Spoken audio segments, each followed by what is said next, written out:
Story 15. The Promised Land. At last, it was time for the Israelites to enter Canaan, the Promised Land. In that land was a city called Jericho. It had strong walls around it to protect it. Joshua sent 2 spies to that city. In that city lived a prostitute named Rahab. She hid these spies, and later she helped them to escape from the city.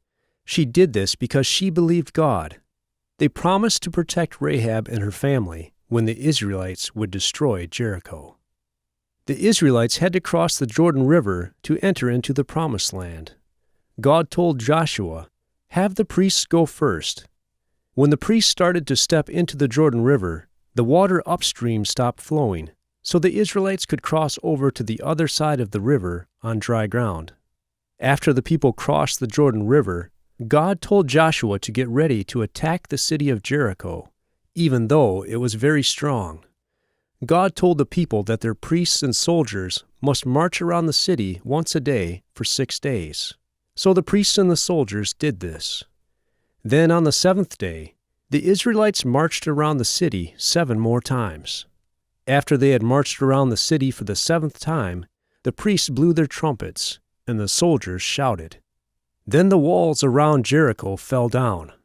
The Israelites destroyed everything in the city as God had commanded.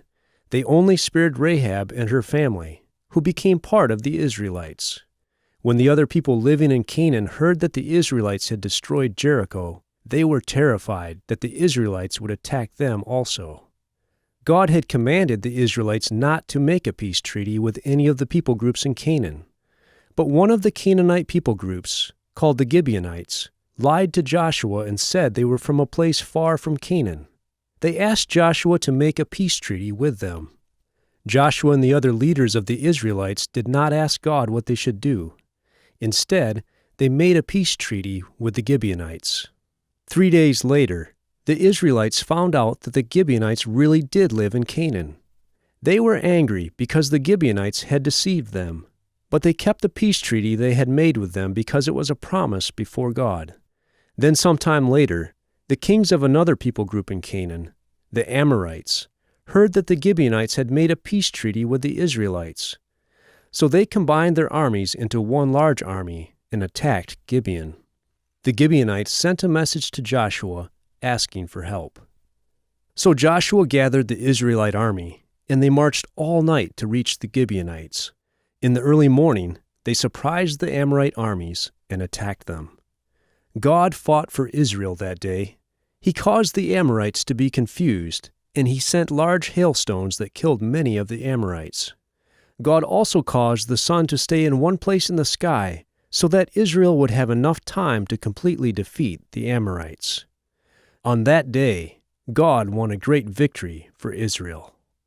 After God defeated those armies, many of the other Canaanite people groups gathered together to attack Israel. Joshua and the Israelites attacked and destroyed them. After these battles, God gave each tribe of Israel its own section of the Promised Land.